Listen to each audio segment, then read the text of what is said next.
The champagne flute hovered, frozen, as my sister Vanessa's voice cut through the restaurant's ambient hum like a blade. "A toast to our 30-year-old sister who still rents," she announced, her glass elevated high enough for all 43 family members to witness. The private dining salon at Harrington House swelled with practiced, cruel laughter. My heartbeat became a drum in my ears as time seemed to thicken, each second stretching into molasses.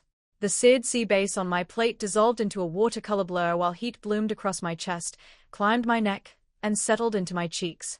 The crystal chandelier above blazed too brightly, every prism casting tiny daggers of light that mirrored the invisible ones flying at me from around the table. What they never suspected was that I had been signing their checks for the last 5 years. Every trust distribution, every inheritance payout, every windfall they attributed to grandmother's estate, all of it originated from accounts bearing my sole signature. My name is Eleanor. I am 30 years old and a curator of literary artifacts. This is the story of how I finally compelled my family to see me. Harrington House had been Vanessa's selection, predictably. She had secured their most extravagant private room, complete with cascading chandeliers and a panoramic view of the city's glittering skyline. I watched her swirl the champagne in her flute. Champagne I had unwittingly funded. The bitter irony was inescapable. She was spending my money to humiliate me about my supposed poverty. Honestly, though, Vanessa continued, deploying that particular tone she reserved for public evisceration, 30 years old, still leasing a showbox apartment, still single, still working at that. What exactly is it you do again? The library thing. I'm a curator of literary artifacts, I replied quietly, cutting into my overpriced sea base. Right. Fiddling with old papers while the rest of us contribute meaningfully to society.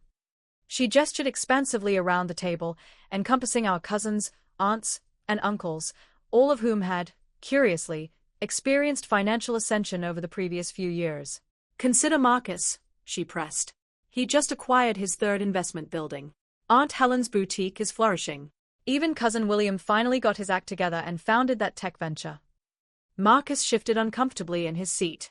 He knew precisely where his initial capital had originated, even if he had never spoken of it aloud. Some people are simply destined to be lifelong tenants, Uncle Robert chimed in, already 3 bourbons deep.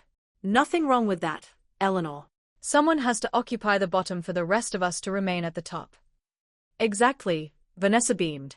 Though I do sometimes wonder if mother and father would be disappointed. They worked so tirelessly to provide us opportunities, and I've constructed an entire empire while you've remained. What's the word? Stagnant. The word landed exactly where she intended. Our parents had died in a highway collision 7 years earlier, leaving behind what everyone assumed was a modest estate. What they never discovered was that father had been quietly brilliant with investments, and mother's passion for collecting antique manuscripts had accumulated a fortune in literary treasures. The will had been exceptionally specific and exceptionally private. Everything passed to me, with explicit instructions to care for the family as I deemed appropriate. So I had anonymously funded Vanessa's empire. Her chain of boutique wellness studios had been rescued from bankruptcy 3 times by mysterious angel investors. Uncle Robert's gambling debts had been quietly erased through an alleged administrative oversight. Cousin William's tech company existed only because someone had anonymously settled his student loans and awarded him a grant to pursue his vision. Every single person laughing at me in that moment was subsisting on my silence and my generosity. You know what? Vanessa rose, swaying slightly. Let's propose a toast to Eleanor, who proves that not everyone needs to succeed. Someone has to serve as the cautionary tale we tell our children. 4 to 2 glasses rose. Mine remained on the tablecloth as something inside me, something I had kept suppressed for years, finally gave way. The metallic taste of blood filled my mouth, and I realized I had bitten the inside of my cheek without noticing. Thank you for the memories, I said, my voice steady despite the inferno raging in my chest. Memories? Vanessa laughed. Oh, sweetheart, this isn't a farewell. You're stuck with us. It's not like you have anywhere else to go for the holidays. More laughter. Someone, Aunt Helen, I believe, actually photographed me sitting there, likely destined for her social media story about, grateful for my success when I see how others struggle. I pulled out my phone and sent a single text to my attorney. Execute Order 30. We had planned this for months, awaiting the perfect moment. My 30th birthday felt poetically right. Order 30 was our code for initiating the immediate suspension of all anonymous payments and revealing my ownership of the various properties and businesses they believed belonged to them. What's that? Checking to see if your landlord messaged about rent. Vanessa couldn't resist one final bob. You know, I have a friend who's looking for a roommate. Might help with your budgetary constraints. That's very thoughtful, I said, rising. But I'll be fine. Where are you going? We haven't even had cake. I'm tired, I said truthfully. Thank you all for coming. This has been illuminating.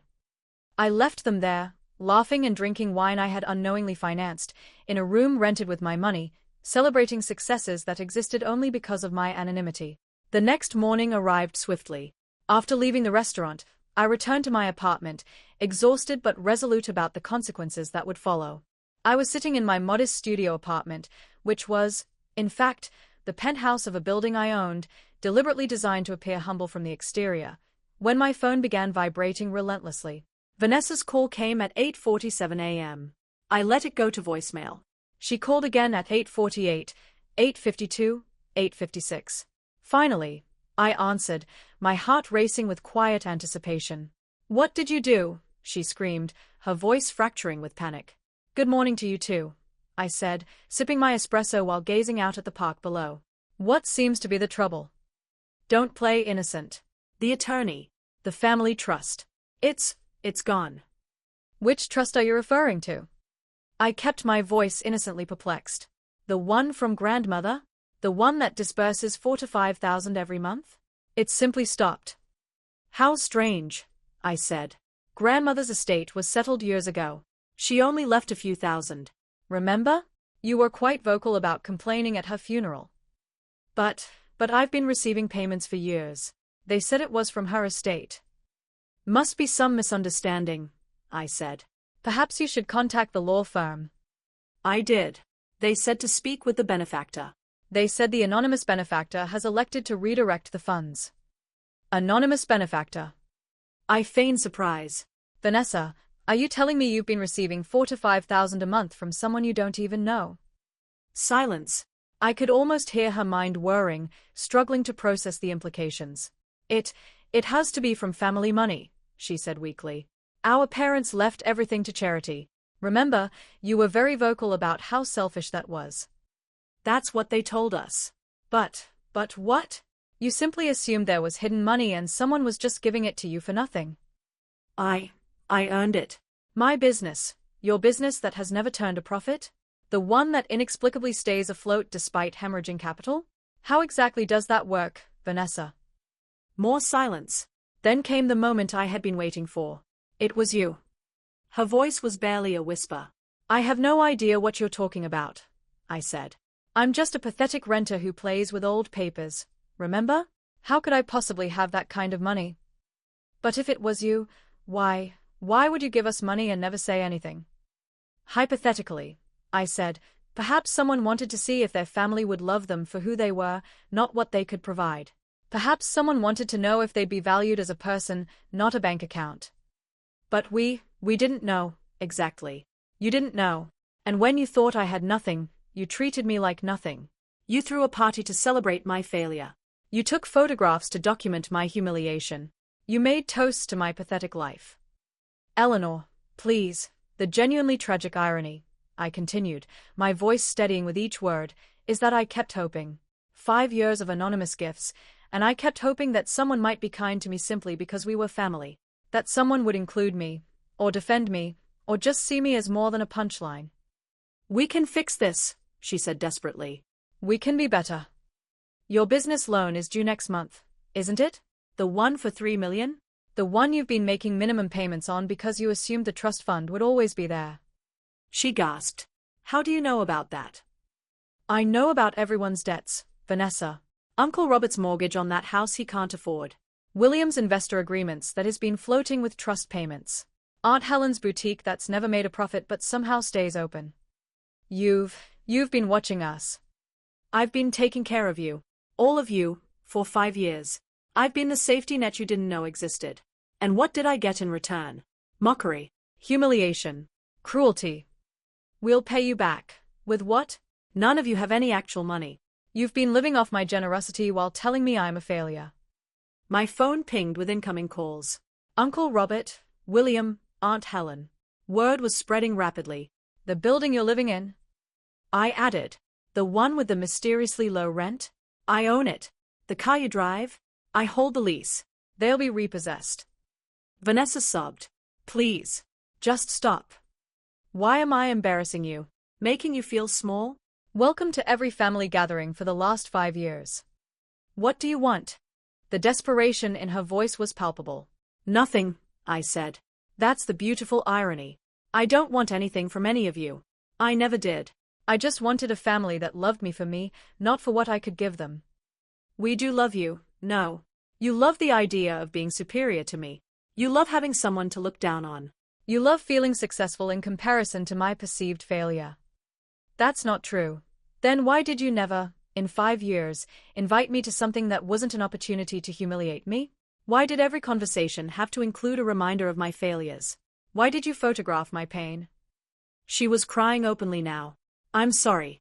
I'm so sorry. I believe you, I said. But you're sorry because the money's gone, not because you hurt me. That's not. Tell me one thing you know about me, I interrupted. One thing that isn't related to money or status. What's my favorite book? What do I do on weekends? What makes me happy? Silence. That's what I thought. Please, she whispered. We'll lose everything. You'll lose everything you never earned, I corrected. There's a difference. But we're family, are we? Because family knows each other. Family supports each other. Family doesn't spend 5 years turning someone into a punchline. My doorbell rang. I wasn't surprised. Vanessa had probably rushed over the moment she realized I wouldn't capitulate over the phone. I'm not surprised you found my address, I said before hanging up. It's listed in our parents' probate documents, which I'm sure you're frantically searching through right now. I opened the door to find not just her, but Uncle Robert, William, and 3 other cousins. They had clearly coordinated their approach. Eleanor, Uncle Robert started, his usual bourbon-fueled confidence now replaced by a quavering voice. We need to talk. Come in, I said, stepping aside. Welcome to my pathetic studio. They filed in and stopped dead. My studio opened into a sprawling penthouse with floor-to-ceiling windows overlooking the city skyline. Priceless manuscripts lined climate-controlled display cases.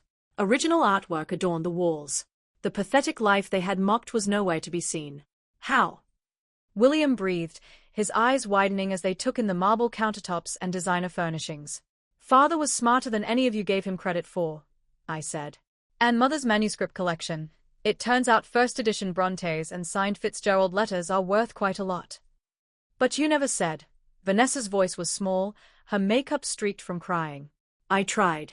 Remember Christmas 3 years ago? I mentioned I'd made some good investments. Vanessa interrupted to joke about investing in lottery tickets. They had the decency to look ashamed. Or Thanksgiving 2 years ago, I continued. I offered to help with Uncle Robert's mortgage. He laughed and said he didn't need charity from someone who couldn't afford a car. I didn't know, Robert started. Because you never asked. None of you ever asked. You just assumed, and judged, and mocked. So what now? Vanessa asked, sinking onto my Italian leather sofa. You just cut us off. Let us lose everything. I'm not letting you do anything, I said. I'm simply stepping back. You're all adults. Figure it out. But we're family. It seemed to be their only argument. Then act like it, I said. Learn my middle name. Ask about my work, my real work, not the caricature you created to feel superior. Remember my birthday without Facebook reminding you. Treat me like a person, not a punchline. If we do that, will you? William began. No, I cut him off. This isn't a transaction. You don't get to be nice to me now in exchange for money. That ship has sailed. So we're just supposed to lose everything. You were supposed to learn what I've known for 30 years. How to make it on your own. How to budget, and struggle, and work for things instead of having them handed to you by someone you don't even respect. They left eventually, shell-shocked and silent. Over the next few weeks, I watched from a distance as their carefully constructed lives crumbled. Vanessa's wellness empire collapsed within a month. Uncle Robert was forced to sell his house and move into an actual studio apartment, the kind he'd mocked me for inhabiting. William's tech company dissolved when he couldn't make his investor payments. Some of them found jobs. Real jobs, the kind where you work for your money instead of simply collecting it. Others moved in with friends or downsized their lives dramatically. Slowly, something unexpected happened. About 6 months later, I received a text from William. Hey, I know you don't owe me anything, but I just wanted to tell you I finally read that manuscript you curated last year, the one about resilience. I understand why you love your work. A month after that, Aunt Helen sent a card. Not asking for money, just sharing that she'd gotten a job at a local library and thought of me every day. One by one, they began reaching out, not for handouts, but for connection. Genuine connection. The kind that doesn't come with a price tag or expectation. Vanessa was the last to contact me. Almost a year after the birthday dinner, she asked to meet for coffee. Her treat, she insisted, even though I knew she was working 2 jobs to pay off her debts. I've been thinking, she said, stirring her coffee nervously. About what you asked. What makes you happy? I waited. I think you're happy when you're surrounded by stories. Not just books, but the stories they tell, the lives they've lived. I remember now.